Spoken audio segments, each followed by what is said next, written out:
Hello everyone, मैं मिथुन सिंह स्वागत करता हूं आप सभी का। आशा करता हूं आप सभी बहुत अच्छे होंगे। बात करेंगे बीबीएम के यूजी सेमेस्टर 7 के प्रीवियस ईयर क्वेश्चन पेपर की। पेपर था आपका हिस्ट्री का, MJ 17 का ये पेपर है। सेशन था 22-26 का। आगे बढ़े उससे पहले मैं आपको बता दूं, पिछले 5 साल के जितने भी प्रीवियस ईयर क्वेश्चन पेपर है, सारे क्वेश्चन पेपर की PDF आपको 69 में और सजेशन आपको 199 रुपये में प्रोवाइड कर दिया जाएगा। यहाँ से मेरी ईमेल आईडी आप देख लें, yourmithunsingh@gmail.com पे आप मुझे मेल कर सकते हैं। इंस्टा पे अगर आप हो डू फॉलो मी @imithunsingh। बाकी आप मुझे व्हाट्सअप कर सकते हैं 7979054474 पे। देखिए, ये जो सबसे पहले सजेशन क्या होता है, सजेशन यानी कि वेरी वेरी इंपॉर्टेंट क्वेश्चन, ऐसे सवाल जो एग्जाम में बार बार पूछे जाते हैं, आंसर के साथ आपको प्रोवाइड कर दिया जाता है। इसमें आपका PYQ फ्री ऑफ कॉस्ट आ जाएगा।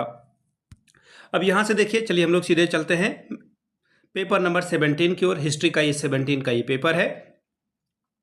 यहाँ से आप देख पाएंगे मेजर 17 का ये पेपर है। 2026 में आपकी परीक्षा हुई थी। सेशन था 22-26 का। 3 आवर्स यानी कि 3 घंटे का वक्त मिला था। 75 नंबर का ये पेपर था। अब यहाँ से आप देख लो, ग्रुप ए की बात करते हैं। ग्रुप ए क्या है आपका? कंपलसरी है। और पहला जो सवाल है, इसमें 5 छोटे छोटे सवाल पूछे गए हैं। इसका आंसर आपको करना था और इसके लिए आपको एक एक नंबर रिवॉर्ड के तौर पर मिलता। पहला सवाल देखिए क्या है, who was the leader of apartheid movement in Africa?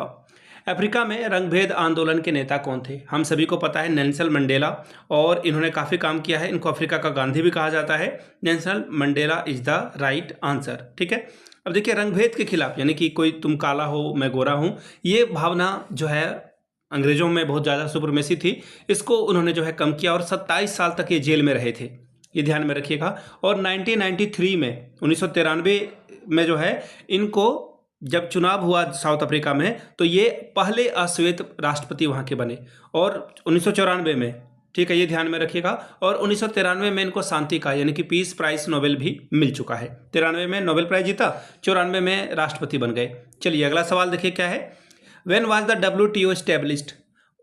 WTO की स्थापना कब की गई थी? तो 1 जनवरी को 1995 को जो है WTO की स्थापना की गई। अब ये WTO होता क्या है? वर्ल्ड ट्रेड ऑर्गेनाइजेशन इसका फुल फॉर्म है। हो सकता है कि आपसे एग्जाम में ये WTO का फुल फॉर्म ही पूछ दे। अब ये क्या काम करती है? इसका काम है भाई कि जो टैरिफ्स और ट्रेड है पूरे वर्ल्ड में, इसको ध्यान दे, कानून बनाए, ट्रांसपेरेंट रखे चीज़ों को, और 2 देश अच्छे से व्यापार कर पाएँ, इसके लिए इसकी घोषणा की गई थी, स्थापना की गई थी। The cold war was fought between which 2 countries? शीत युद्ध किन 2 देशों के बीच लड़ाई लड़ी गई? तो आपको भी पता है USA हमेशा लड़ाई लड़ने में सबसे लड़ाकू बच्चा यही है। और दूसरी बात आपका क्या आएगा? USSR, उस समय का रसिया, इसे USSR के नाम से जाना जाता था। तो आंसर आपको मिल गया है। अगला है, where is the headquarter of UNO located? संयुक्त राष्ट्र संघ का मुख्यालय कहाँ पर स्थित है? तो देखिए, न्यूयॉर्क इसका जो है सही जवाब हो जाएगा। ध्यान रखिएगा, न्यूयॉर्क जो आपका सिटी है, यहाँ पर ये जो है ये आपका जो मुख्यालय है यहीं पे आपको मिलेगा, न्यूयॉर्क USA में। What is the full form of NATO? NATO इसका फुल फॉर्म क्या है? North Atlantic Treaty Organization. North मैं लिख दे रहा हूँ स्पेलिंग इंग्लिश में, आप लोग जो है उतार लीजिएगा। नॉर्थ अटलांटिक यहाँ पे T है, अटलांटिक ट्रीटी और फिर लास्ट में है ऑर्गेनाइजेशन। ठीक है, ऑर्गेनाइजेशन Z है ये, और TION।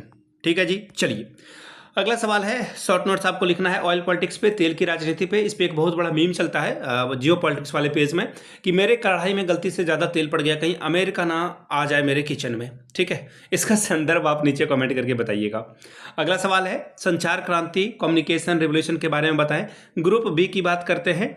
डिस्क्रिप्टिव टाइप के सवाल हैं, 4 सवालों का जवाब दें, 15 चौके 60 नंबर आपको मिलेगा। Describe the role of UNO? संयुक्त राष्ट्र संघ की भूमिका का वर्णन करें। नेक्स्ट सवाल है, describe the phases of the cold war? शीत युद्ध के चरणों का वर्णन करें। सवाल number 6, throw light on the feminist movement? नारीवादी आंदोलन पर प्रकाश डालें। सवाल number 7, write on essay on Gulf War? खाड़ी युद्धों का एक निबंध लिखें।